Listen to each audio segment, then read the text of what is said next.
Good evening students and welcome in the online classes. Today we are going to study about the reproduction in bacteria and the types of bacteria.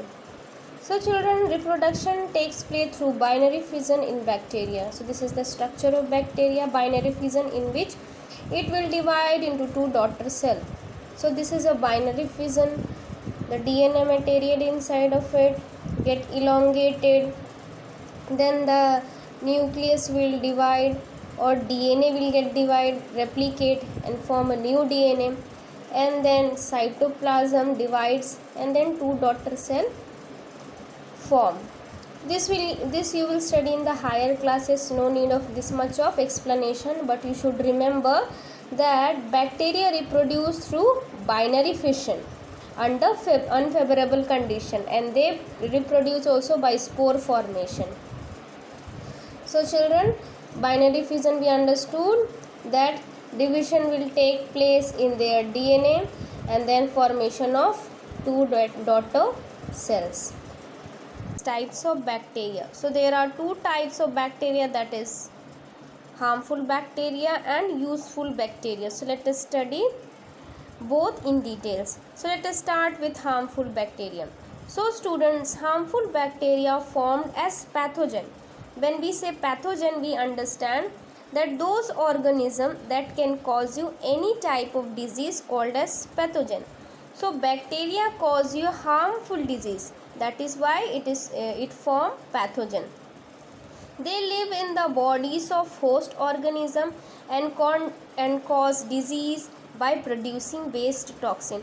So let us take an example of a dog. So children, sometimes you see dogs having tick on their bodies. Tick is a kind of a organism like a parasite which stay on the body of the dog. So they can cause itchiness on their body. Sometimes it gets worse than that.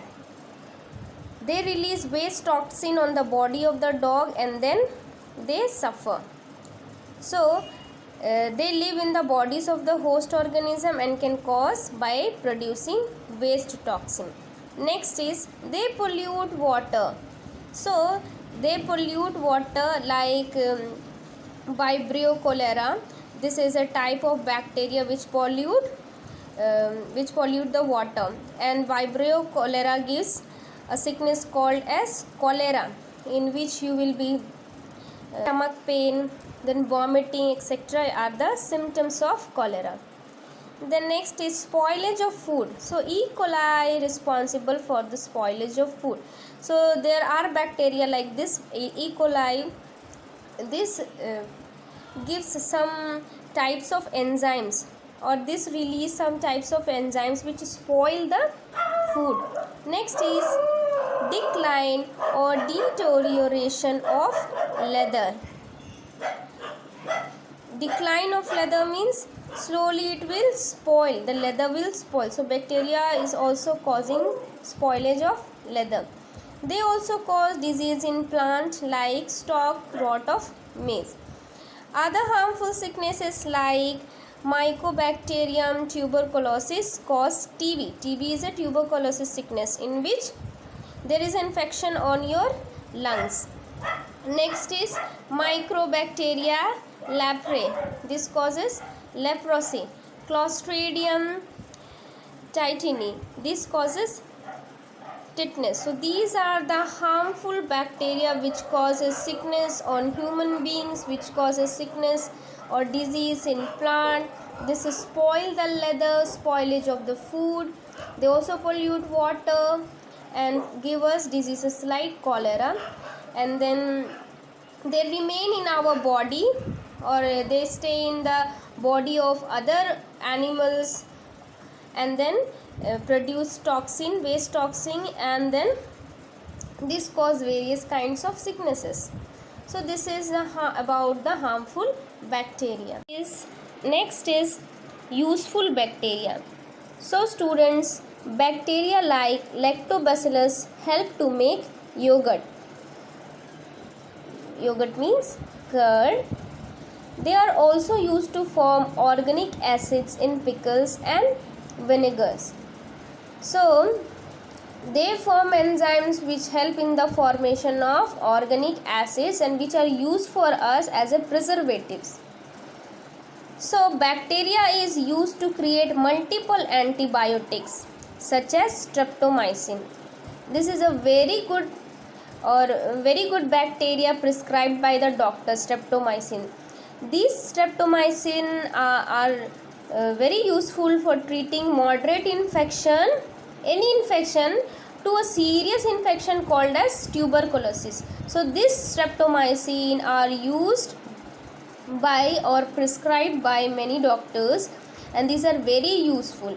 So this kind of useful bacteria is also, this type of useful medicine also are formed from the bacteria. Next is Rhizobium is a bacteria found in the soil which supplies ammonia to the plant. So Rhizobium also is a bacteria that supplies ammonia in the plant. Nitrogen fixation bacteria is used to increase the nitrogen content of the soil. So this bacteria also help for the fixation of nitrogen. If there is a good amount of nitrogen present in the soil, then it will increase the fertility. So bacteria is also a good cause for the fertility of the soil. Next, they produce energy in the form of biogas. So they also form biogas. Biogas is also used as fuel. In many houses in the early age, they were using biogas as a fuel. So this biogas also is formed from the bacteria. Next, bacteria are great decomposer, hence used in the sewage treatment plant. So in many places bacteria are used to decompose the organic matter, as they are called as decomposer. They decompose the organic matter and then they are used. So they are a great decomposer. By decomposing the sewage, they form biogas. Okay, by decomposing the sewage you are understanding, there are sewage plant, okay, and in that there are all the dirt are collected or sewage are collected. Later on they are given air, okay, they are given air. In that way bacteria enters in it and do the aerobic reaction. By doing the aerobic reaction, they form methane or biogas, and this biogas is later used as a fuel. So these are great decomposer. They are used in nitrogen fixation. Then they help in the antibiotic formation of antibiotic. They also help in the formation of beverages and food like yogurt. So this is about harmful bacteria and useful bacteria. Thank you, students.